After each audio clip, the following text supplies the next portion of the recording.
الحمدللہ رب العالمین والصلاة والسلام علی سید الانبیاء والمرسلین اما بعد فاعوذ باللہ من الشیطان الرجیم بسم اللہ الرحمن الرحیم یا رب لک الحمد کما ینبغی لجلال وجہک وعظیم سلطانک رب اشرح لی صدری ویسر لی امری واحلل عقدۃ من لسانی یفقہوا قولی رب زدنی علما۔ السلام علیکم ورحمۃ اللہ وبرکاتہ۔ پارہ نمبر 24، سورۃ حامیم سجدہ، اردو ترجمہ اور تفسیر۔ گزشتہ اسباق میں آیت نمبر 32 تک ہم نے پڑھ لیا۔ آج کے سبق میں آیت نمبر 33 سے باقاعدہ آغاز کیا جا رہا ہے، جس میں اللہ رب العزت ارشاد فرماتا ہے وَمَنْ أَحْسَنُ قَوْلًا مِّمَّنْ دَعَا إِلَى اللَّهِ وَعَمِلَ صَالِحًا۔ اس شخص سے بہتر کون ہے؟ اس شخص سے بہتر کلام کس کا کہ جس نے دعوت دی اللہ کی طرف، وَعَمِلَ صَالِحًا، اور نیک عمل کیے، وَقَالَ إِنَّنِي مِنَ الْمُسْلِمِينَ، اور کہا کہ میں تو اپنے رب کے فرما بردار بندوں میں سے ہوں، میں تو مسلمانوں میں سے ہوں۔ اگر گزشتہ آیات کو آپس میں ریلیٹ کرتے جائیں اور ان کو سامنے رکھتے ہوئے اس آیت کی تفسیر کریں تو یقیناً سمجھنا آسان ہو۔ سب سے پہلے گزشتہ لیکچر کی بات کر لیتے ہیں، جس میں استقامت کا ذکر تھا۔ اللہ فرماتا ہے ان الذین قالوا ربنا اللہ ثم استقاموا، کہ اللہ تبارک و تعالیٰ کو ایمان کون سا ریکوائرڈ ہے؟ اقرار کر لینے کے بعد اس پر استقامت، اور استقامت کی دعا بھی قرآن میں سکھائی گئی، ربنا لا تزغ قلوبنا بعد اذ ہدیتنا وہب لنا من لدنک رحمہ۔ اللہ تیری رحمت شامل حال رہی، اور اس کے بعد دوسری کوشش انسان کے ہاتھ میں ہوتی ہے۔ اس کوشش کے طفیل تو میرے نصیب میں، اگر تو نے مجھے ہدایت عطا فرما دی ہے تو اے اللہ مجھے اس ہدایت سے ہٹنے سے بچانا، میرے دل کو ٹیڑھا پن کا شکار ہونے سے بچانا۔ اس آیت میں استقامت سے مراد خلفائے اربعہ کا، حضرت ابوبکر صدیق، حضرت عمر فاروق اعظم، حضرت عثمان غنی، حضرت علی المرتضیٰ رضی اللہ تعالیٰ عنہم اجمعین، ان کے اقوال بھی ہم نے پڑھ لیے کہ اللہ تبارک و تعالیٰ کے ہاں استقامت سے کیا مراد ہے، اور وہ شخص جو کہ ایمان لائے اور اس پر استقامت کے ساتھ زندگی گزارے تو اس کا ریوارڈ کیا ہے، اس پر لیکچر کا اختتام ہوا تھا۔ اور بالکل وہیں سے آغاز ہو رہا ہے اس رکوع کا، جس میں ذکر ہوتا ہے کہ بے شک ایمان لانا اور اس پر ثابت قدم رہنا بہت بڑی بات ہے، لیکن اس سے بھی اونچا ایک مقام ہے، ایک اور مقام ہے، اور یہ مقام کیا ہے کہ وہ شخص خداوندی قدوس کی وحدانیت اور کبریائی پر ایمان لائے، استقامت سے کاربند رہے، اور پھر تیسرا کیا ہے اونچا مقام جو اس آیت میں ذکر ہے، وہ یہ کہ پھر وہ اس راہ کی دعوت بھی دے، اس کے سچے رسول کی فرما برداری، اس کی نازل کی ہوئی کتاب کے احکامات کو بجا لانے کی ترغیب دے۔ اللہ تعالیٰ قرآن پاک میں فرماتا ہے کہ یا ایھا الذین آمنوا قوا انفسکم واہلیکم نارا، اے ایمان والو خود کو بھی بچاؤ آگ سے اور اپنے اہل و عیال کو بھی بچاؤ۔ ہمیں ذکر ملتا ہے، قرآن میں ہمیں حکم ملتا ہے، وہ کیا ہے کہ اپنی آخرت کی فکر ویل اینڈ گڈ، اپنے اعمال کی درستگی ویل اینڈ گڈ، لیکن سونے پہ سہاگے والا کیا کام ہے کہ سونے پہ سہاگا ہو جائے گا، وہ ڈائلاگ ہے نا ایک، اس پہ کون پورا اترتا ہے؟ جو کہ خود تو زندگی اکارڈنگلی گزار رہا ہے جو احکامات، لیکن پھر وہ تبلیغ کر رہا ہے۔ یہی ایم، یہی پرسپیکٹیو ہے، یہی میرا نظریہ ہے، جو کہ اس چینل کے پیچھے جو ایک آپ کو چھوٹی سی پوسٹ ملے گی جسے کور فوٹو کہا جاتا ہے، اس میں ذکر ہے نا، یا ایتھا النفس المطمئنہ ارجعی الی ربک راضیۃ مرضیہ فادخلی فی عبادی وادخلی جنتی، کہ خود تو ایم رکھنا ہی ہے کہ کن لوگوں میں ہمارا شمار ہو کہ بروز قیامت ہم ان لوگوں میں شامل ہوں جو کہ بلیسڈ ہوں، ساتھ ہی ساتھ اپنے اہل و عیال کو دیکھنا ہے، اپنے سے جڑے لوگوں کو، پھر امت کو، اور پھر جس طرح کے ہم ان میڈیمز کو یوز کرتے ہوئے یوٹیوب چینلز ہیں، انسٹاگرام، سوشل میڈیا یا فزیکلی کلاسز، ہر چیز میں ہر اس چیز کو کریں جس میں خیر کا پہلو نکلتا ہو۔ اور اللہ نے ایسے ہی بندے کی یہاں پر تعریف کی کہ جو کیا کہے، میرا رب اللہ ہے، جو کہ اللہ کے دین کی دعوت دے اور خود بھی نیک عمل کرنا نہ چھوڑے، وَعَمِلَ صَالِحًا۔ نیک عمل کے بارے میں قرآن کریم سورۃ البقرہ کی میں آیت کوٹ کروں گی، لِمَ تَقُولُونَ مَا لَا تَفْعَلُونَ، تم وہ کیوں کرتے ہو، وہ کیوں کہتے ہو جو تم کرتے نہیں ہو.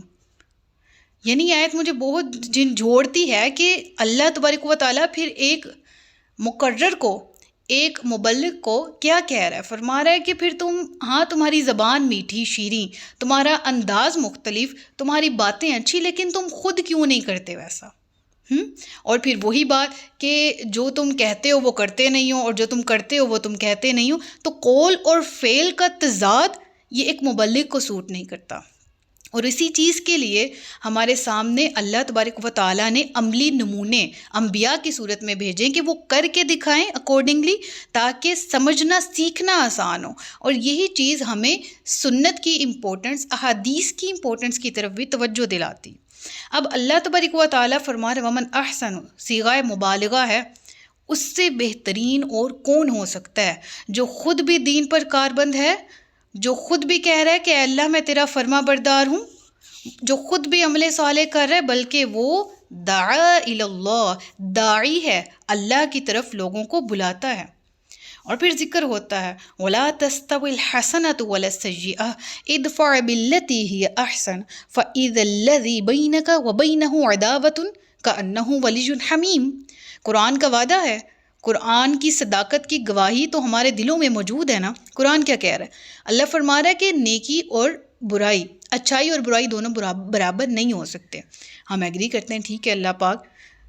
اب اگلی لائن دیکھیے گا جس پہ ہم کہیں نہ کہیں کہہ لیں کہ ایگری تو کرتے ہیں لیکن عمل نہیں کرتے، لیکن بھول جاتے ہیں، لیکن اس کے اکارڈنگلی نہیں چلتے. وہ کیا ہے کہ ہم بات تو مان لیتے ہیں، اللہ کو تو مان لیتے ہیں، اللہ کی نہیں مانتے. اب رب کیا فرما رہا ہے؟ بہت زندگی گزارنے کا اہم قانون جس سے زندگیوں میں سکون آ جائے، جو مجھے اور آپ کو سیکھنے کی ضرورت ہے.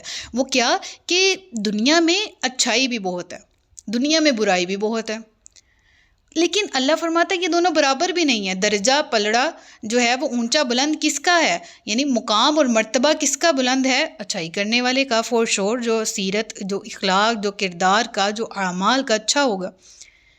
اللہ فرماتا ہے اچھائی اور برائی دونوں برابر نہیں ہے. اور پھر ذکر ہوا ادفع باللتی ہی احسن، دفع کرو اس کو جو کہ برائی ہے، اس کا جڑ سے خاتمہ کرو. کس کے ذریعے؟ ہی احسن، جو اچھائی ہو. یعنی کوئی برا کرتا ہے، بدلے میں برا کیا جاتا ہے. اور ہمارے ہاں ایک جملہ مشہور ہے، میں بھی تو وہ ہوں جو اینٹ کا جواب پتھر سے دیتی ہوں، اور یہ جی میری اسپیشیلٹی ہے اور اس پہ مجھے فخر کرنا چاہیے. میرے سامنے کوئی بات کر کے جا نہیں سکتا. میرے سامنے اگر کسی نے بات کی تو میں ایک کے جواب میں 4 اس کو آگے سے جواب دوں گی. تو یہ وہ طریقہ تو نہ ہوا کہ جس سے برائی کا جڑ سے خاتمہ ہو سکے. یہ تو بات بڑھانے والی بات ہے نا، ٹھیک ہے نا. ہم تو ایک دوسرے کی باتیں یاد رکھتے ہیں، نسلوں تک یاد رکھتے ہیں. اور ہم جس نے ہمارے ساتھ کہیں نہ کہیں ہمیں لگ رہا ہو کہ برا کیا ہے، میں نے کیوں ورڈ یوز کیا ہمیں لگ رہا ہو برا کیونکہ اپنے لیے ہم سب پوزیسو ہوتے ہیں. میری یہاں پر اس نے عزت نفس کا خیال نہیں رکھا، یہاں پر اس نے میرے بارے میں یہ لفظ کیوں بولا، یہاں اس نے میری ویسے رسپیکٹ نہیں کی، یہاں ایسے ویسے. اپنے بارے میں تو بڑا پتہ ہے لیکن دوسرے کو ویسے ڈیل نہیں کر رہے جیسے خود ڈیل ہونا چاہ رہے ہو. بہرحال اس آیت پہ واپس آ جائے. اللہ فرماتا ہے ادفع باللتی ہی احسن، اگر تم ایسا کرو گے فَإِذَا الَّذِي بَيْنَكَ وَبَيْنَهُ عَدَاوَةٌ كَأَنَّهُ وَلِيٌّ حَمِيمٌ، اگر تم ایسا کرتے ہو تو تیرے اور اس شخص کے درمیان جو عداوت ہے، یعنی جس کے ساتھ تیرا معاملہ بگڑا ہوا ہے، وہ گویا یوں ہو جائے گا جیسے تمہارا جگری دوست ہو. سبحان اللہ. یہ ایک فارمولا ہے جو قرآن نے ہمیں بتایا، یہ ایک کلیہ ہے جو قرآن نے ہمیں بتایا. ہم میں سے کتنے اس طرح سے کرتے ہیں؟ آنیسٹلی اگر ہم اپنا موازنہ کریں، اپنے آپ کو ریلیٹ کریں بحیثیت امت، تو 100 میں سے شاید 90% وہ لوگ ہیں جو برائی کا جواب برائی سے اور ڈبل اور ٹرپل برائی سے دیتے ہیں. اللہ نے قصاص میں بھی یہی کہا، اللہ نے قصاص یعنی جان کے معاملے میں بھی یہ کہا، جان کے بدلے جان، ایک جان کے بدلے ایک جان، ٹھیک ہے، کان کے بدلے کان، ناک کے بدلے، یعنی زیادہ نہ کرو. اور ہم زیادہ کر کے ہی مینٹلی سیٹسفائیڈ ہوتے ہیں. ہماری جان کو سکون ہی تب آتا ہے جب ہمارا کسی نے نقصان کیا ہے تو ہم اس سے ڈبل یا ٹرپل کریں. تو پھر زندگی، جان کو سکون آنے سے مراد سمجھ رہی نا، نفس سیٹسفائیڈ ہو جائے. اور پھر اس کے بعد کیا حالات ہوتے ہیں، کیا رزلٹس ہوتے ہیں، وہ ہمارے سامنے ہیں۔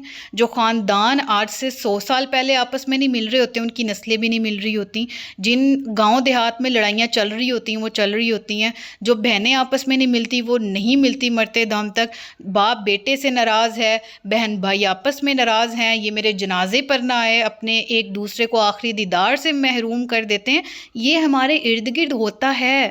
اور اگر ہم ایج کے اس لیول پر نہیں نہ پہنچے تو ہم جس لیول پر ہیں ہم بھی کہتے ہیں کہ بھئی ہم جو ہے نا، ابھی تمہیں پتہ نہیں کہ تمہارا پالا کس سے پڑا ہے، جو میں ہوں وہ میں ہوں، اپنے آپ کے بارے میں ہم ایسے ہیں، ٹھیک ہے؟ تو یہ ہمارے اخلاق، کردار، رویے نہیں ہیں جو قرآن ہمیں بتا رہا ہے۔ قرآن کہہ رہا ہے برائی ہے تو اس کو اچھائی سے دفع کرو، پھر دیکھو کہ جو تمہارے دشمن ہیں کیسے دوستی میں بدلتے ہیں۔ تو آپ دیکھیں نا خالد بن ولید کو، کہ وہ جو شاہ سوار، جو کہ جنگی میدان کے سپہ سالار کفر میں تھے، جب مسلمانوں کے خلاف غزوہ بدر ہوئی آپ اس میں کفار والی سائڈ سے شامل تھے۔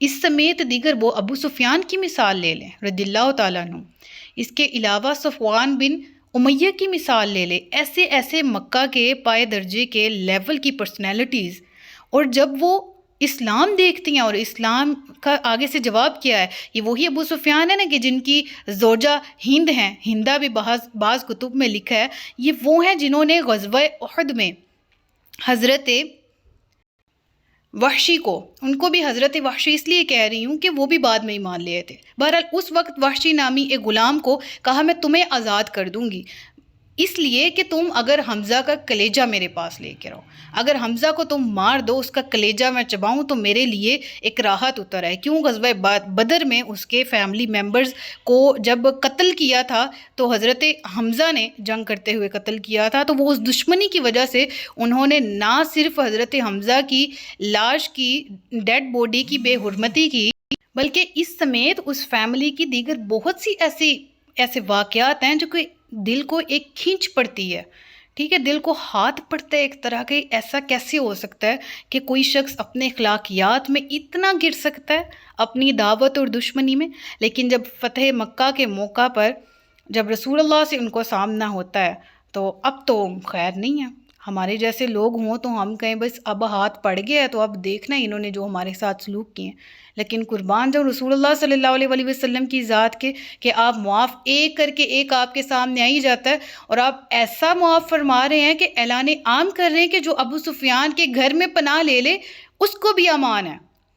اللہ اکبر کبیرہ، ایسا آنر دے رہے ہیں سرداروں کو مکہ کے کہ تم سردار تھے، کافر سردار تھے، اب اسلام میں بھی تمہیں وہی والا لیول ملے گا، اور آپ نے معاف کرنے کی مثال قائم کی۔ تو اس لفظ سے نا ادفع باللتی ہی احسن، رسول اللہ کی پوری زندگی لے لیں کہ جتنا گند اور غلاظت تھا نا مکہ کے جو مکین ہیں مشرکین ان کے ذہنوں میں بھرا پڑا، وہ صاف ہی اس ایک فارمولے کی وجہ سے ہوا۔ اپنے اخلاق بہتر بنیں، اپنے کردار کو بہترین بنائیں، تاکہ ہم بھی اس معاشرے میں موجود بگاڑ کو صاف کر سکیں، جس طرح سے مکہ کی عرب کی زمین پر ایک انقلاب برپا ہوا تھا۔ یہ ربیع الاول کا مہینہ ہے، ارد گرد سیمینارز ہو رہے ہیں، سیرت کانفرنسز ہو رہی ہیں، ان سب میں اس چیز کا ذکر ہمیں ملتا ہے۔ آج بھی میں ریسنٹلی ایک اٹینڈ کر کے آ رہی تھی کہ سیرت پڑھنے سمجھنے کی چیز تو ہے ہی، لیکن عمل کی چیز ہے، اور وہ عرب جو جہالت کے اندھیروں میں ڈوبے ہوئے تھے، زمانے میں کیسا عروج عطا ہوا اور مسلمان اتنے پروڈیوس ہوئے کہ آج تک اسلام دنیا میں سب سے زیادہ پھیلنے والا مذہب بن چکا ہے۔ عرب جس کا چرچا ہے، یہ کچھ وہ کیا تھا جہاں سے الگ ایک جزیرہ نما تھا، زمانے سے پیوند جس کا جدا تھا، نہ کشور کشا تھا نہ کشور ستا تھا، تمدن کا اس پر پڑا تھا نہ سایہ، ترقی کا تھاواں قدم تک نہ آیا، یکایک ہوئی غیرت حق کو حرکت، بڑھا جانب بو قبیس ابر رحمت، ادا خاک بطحا نے کی وہ ودیت، چلے آئے تھے جس کی دیتے شہادت، ہوئی پہلوئے آمنہ سے حویدا، دعائے خلیل اور نوید مسیحا۔ سبحان اللہ۔ آگے چلتے ہیں، آگے ذکر ہوتا ہے وَمَا يُلَقَّاهَا إِلَّا الَّذِينَ صَبَرُوا، اور یہ دولت صبر کرنے والوں ہی کو ملتی ہے۔ وَمَا يُلَقَّاهَا إِلَّا ذُو حَظٍّ عَظِيمٍ، اور یہ دولت بڑے نصیب والے ہی کو ملتی ہے۔ سبحان اللہ۔ کون سی؟ ادفع باللتی ہی احسن۔ اللہ فرماتا ہے کہ یہ کام بھی وہ کر سکتا ہے جو بڑا صابر ہے۔ ہم یہاں پر یہ صرف صبر کی کیوں ذکر کی گئی؟ ہم 3 سے 4 دفعہ کسی بندے کو ویسے ڈیل کر کے نا اچھے طریقے سے کہتے ہیں یہ تو اور بگڑ گیا، یہ تو سر پہ چڑھ گیا، یہ تو وہ قوم ہی نہیں ہے، یہ تو وہ نسل ہی نہیں ہے جو سدھرے، میں نے تو اس کے ساتھ یہ بھی کیا، وہ بھی کر کے دیکھ لیا، یہ وہیں کا وہیں ہے۔ ہم تو 3 دفعہ بمشکل اس کو اچھے سے ٹریٹ کر کے رائے قائم کر لیتے ہیں۔ اللہ فرماتا ہے نہیں، یہ خوش قسمت ایسا وہ شخص جس کا صبر جو ہے وہ اعلیٰ درجے کا، یہ کام وہی کر سکتا ہے۔ اور بے شک رسول اللہ صلی اللہ علیہ وآلہ وسلم کی سیرت اگین کہوں گی، لازمی پڑھیں، ان سے ہمیں یہ بات ملتی ہے کہ بے شک انہوں نے جو کام کیا وہ رہتی دنیا تک کے لیے مثال ہے۔ لَقَدْ كَانَ لَكُمْ فِي رَسُولِ اللَّهِ أُسْوَةٌ حَسَنَةٌ۔ ہم ویسا کر تو نہیں سکتے، ویسا بن تو نہیں سکتے، لیکن کوشش ضرور کر سکتے ہیں کہ اس نور میں سے کچھ روشنی مجھے بھی مل سکے۔ پھر ذکر ہوتا ہے اور اگر تجھے شیطان کی طرف سے کوئی وسوسہ آئے تو اللہ کی پناہ مانگو، بے شک وہی سننے والا اور جاننے والا ہے۔ ٹھیک ہے، یہاں پر تعوذ کی ہمیں اہمیت بھی معلوم ہوتی ہے۔ اللہ تبارک و تعالیٰ سے کس طرح سے اللہ سے دعا کرنی ہے کہ اللہ تبارک و تعالیٰ شیطان کے شر سے ہمیں محفوظ رکھے۔ تو یہاں پر یہ ان لوگوں کے لیے بھی ہے پیغام جن کو غصہ بہت زیادہ آتا ہے، جو شیطان کے پیروکار ہیں۔ آپ کو لگتا ہے کہ آپ اپنے نفس کی برائی سے چھٹکارا پانا چاہ رہے ہیں، میں بھی یقین یہ چاہتی ہوں، ہم سب چاہتے ہیں، تو کثرت سے دعاؤں کو اپنی زندگی میں شامل کر لیجیے، اور ان دعاؤں میں ایک یہ بھی کہ اللہ شیطان کے شر سے ہمیں محفوظ فرما۔ جیسے کہ عمر ہوئے تھے کہ وہ اس طرح کا ان کا کردار سامنے آیا، ایسے وہ ابھر کے اسلام کے روشن چراغ بن کے سامنے آئے کہ شیطان بھی ان کو دیکھتا تو ڈر کے وہاں سے بھاگ جاتا تھا، آ کے بہکانا پھسلانا تو دور کی بات ہے۔ پھر ذکر ہوا وَمِنْ آیَاتِهِ اللَّيْلُ وَالنَّهَارُ وَالشَّمْسُ وَالْقَمَرُ۔ اللہ تبارک و تعالیٰ کا تعارف ذکر ہوا، لا تسجدوا للشمس ولا للقمر واسجدوا للہ الذی خلقہن ان کنتم ایاہ تعبدون۔ وہ جو ابراہیم کے دور کے ستارہ پرست، چاند پرست، جو اجرام فلکی کو اپنا معبود سمجھتے ہیں، اور جو سورج کو، یہ ان کو معبود سمجھنا کیوں شروع کیا گیا، اس کے پیچھے مینٹیلٹی کیا تھی؟ جس چیز کو پہلے دور کے انسان پاورفل سمجھتے تھے نا، تو وہ یقیناً وہ اس چیز کے اوپر، یعنی جانوروں تک کی پوجا کی گئی، اور اس کے پیچھے ریزن کیا تھا جانوروں کو پوجنے کا؟ کہ یہ موذی ہیں، یہ نقصان پہنچا سکتے ہیں، چلو ان کو اپنا کچھ بڑا سمجھ لیتے ہیں۔ سورج چاند ستاروں کو بھی اس طرح ہی کہ ان سے ہماری ان کی وجہ سے ہماری فصلیں اگتی ہیں، یا ان کی روشنی سے ہم یہ لیتے ہیں، وہ رات کے وقت ہیں تو یہ ستارے ہمیں وحشت سے بچاتے ہیں، ایکسیکٹرا ایکسیکٹرا۔ یہیں سے تو یہ باطل عقائد نکلے۔ تو اللہ فرماتا ہے اللہ ہی کی نشانیاں ہیں، کیا اللہ ہی نے بنائے دن اور رات بھی، اور سورج اور چاند بھی، ان کو سجدہ نہ کرو، اللہ کو سجدہ کرو۔ وہ اللہ جس نے ان کو پیدا کیا ہے، ہنہ کا صیغہ، اس سے مراد کیا ہے کہ الشمس، القمر، اللیل، النہار۔ ٹھیک ہے، یہ اگر الشمس کی بات کریں، القمر کی بات کریں، اللیل کی مؤنث سماعی ہیں، عرب ان کو مؤنث کہتے ہیں، تو اس لیے یہ مؤنث ہے، ورنہ ان میں مؤنث والی کوئی علامات پائی نہیں جاتی۔ ٹھیک ہے، تو اس لیے ہنہ کا صیغہ لگا یہاں پر، ہنہ مؤنث کے لیے، اسماء اشارہ کے لیے ضمیر کے طور پر یوز ہوتا ہے۔ خلقہن ان کنتم ایاہ تعبدون، اگر تم عبادت کرنے والے ہو ہی تو پھر اللہ کی عبادت کرو جنہوں نے اس کو تخلیق کیا ہے، اس کے سوا کسی کو نہیں۔ کسی کو اختیار نہیں کہ وہ اس طرح کر سکے یا کوئی چیز تخلیق کر سکے۔ فَإِنِ اسْتَكْبَرُوا فَالَّذِينَ عِندَ رَبِّكَ يُسَبِّحُونَ لَهُ بِاللَّيْلِ وَالنَّهَارِ وَهُمْ لَا يَسْأَمُونَ۔ اللہ فَإِنِ اسْتَكْبَرُوا فَالَّذِينَ عِندَ رَبِّكَ يُسَبِّحُونَ لَهُ بِاللَّيْلِ وَالنَّهَارِ وَهُمْ لَا يَسْأَمُونَ۔ اگر یہ پھر بھی تکبر کرتے ہیں اور اللہ کی ذات کی معرفت کلیئر 110% ان کے سامنے ہے، پھر بھی یہ اللہ کی عبادت نہیں کرتے اور باطل معبودان کی پرستش کرتے ہیں، تو پھر ان کا کیا ہے؟ اللہ تو بے نیاز ہے، بے پرواہ ہے، اللہ کے پاس موجود ہیں جو یسبحون، یعنی عبادت کروانا بیسیکلی اللہ کا مقصد نہیں ہے۔ یعنی انسان اگر عبادت کر رہا ہے تو اس سے اس کی ذات میں ایسے نشان میں مزید اضافہ ہو رہا ہے، یا ہم نہیں کریں گے تو کوئی کمی آ رہی ہے، الیعوذ باللہ، نہیں، وہ تو وَهُوَ الْغَنِيُّ، وہ غنی ہے، الحمید، سب سے زیادہ تعریف کے قابل ہے، سب سے زیادہ تعریف کیا گیا ہے، ٹھیک ہے، تو اللہ تبارک و تعالیٰ کو ہمارے سجدوں کی، ہماری اطاعت کی ضرورت نہیں ہے، ہاں یہ کہ اس کو ریکوائرڈ ہے، اس کا حکم ہے تو ہمیں کرنا ہے کیونکہ وہ خالق ہے۔ تو اللہ یہاں پر فرما رہا ہے کہ پھر فالذین عند ربک یسبحون لہ باللیل، اس کا ذکر سورۃ البقرہ میں بھی آتا ہے کہ فرشتے خود اپنی ذات کے سے خود سے کلام کر رہے ہیں رب العالمین سے، نحن نسبح بحمدک ونقدس لک۔ تو اسی چیز کی یہاں پر لکیر کھینچی گئی کہ وہ ہیں کہ دن اور رات میں اللہ کا ذکر کرتے ہیں، اللہ کی تسبیح بیان کرتے ہیں اور وہ تھکتے بھی نہیں ہیں۔ وَمِنْ آیَاتِهِ أَنَّكَ تَرَى الْأَرْضَ خَاشِعَةً فَإِذَا أَنزَلْنَا عَلَيْهَا الْمَاءَ اهْتَزَّتْ وَرَبَتْ، اسی کی نشانیوں میں سے ہے کہ تو دیکھتا ہے زمین کو کہ وہ کس قدر کسی وقت خشک اور بنجر ہوتی ہے، پھر جب ہم پانی اتارتے ہیں اس پر بارش کا تو پانی جب اترتا ہے تو وہ جھومنے، ما اہتزت وربت، جھومنے لگتی ہے اور کھل اٹھتی ہے۔ تو مراد کیا ہے اس سے؟ بہار آ جانا، مراد کیا ہے اس سے؟ سبزہ اگ جانا، پھل اناج کا زمین سے اگ جانا۔ اللہ فرماتا ہے زمین خاشعہ، خاشعہ کا کیا مطلب؟ نہایت کمزور، یعنی ایسی زمین، ایسی مٹی کے جو کہ اس پر قادر نہ ہو کہ وہ کی چیز اگا سکے، بنجر کہہ سکتے ہیں آپ، اس میں کیپیسٹی نہ ہو، ٹھیک ہے۔ لیکن اللہ فرماتا ہے اس پر پانی نازل ہوتا ہے اللہ چاہے تو، جب پانی نازل ہوتا ہے تو کیا ہوتا ہے؟ اہتزت وربت، وہ ہو جاتی ہے خوشحال، کھل اٹھتی ہے۔ ان الذی احیاها لمحی الموتی، بے شک وہ اسی طرح قادر ہے، وہ قادر مطلق ہے کہ جو جس نے زندہ کر دیا زمین کو، تو وہی ہے جو زندہ کرتا ہے اور وہی ہے جو مارتا ہے۔ یہاں پر سمجھ آ رہی ہے؟ یعنی اللہ رب العالمین فرماتا ہے کہ اللہ قادر ہے جو زمین کو اس کے مرجھانے کے بعد، اس کے بنجر ہونے کے بعد آباد کرتا ہے، لمحی الموتی، یوں ہی وہ زندہ کرتا ہے اور یوں ہی وہ موت دیتا ہے۔ انہ علی کل شیء قدیر، بے شک وہ ہر شے پر قادر ہے۔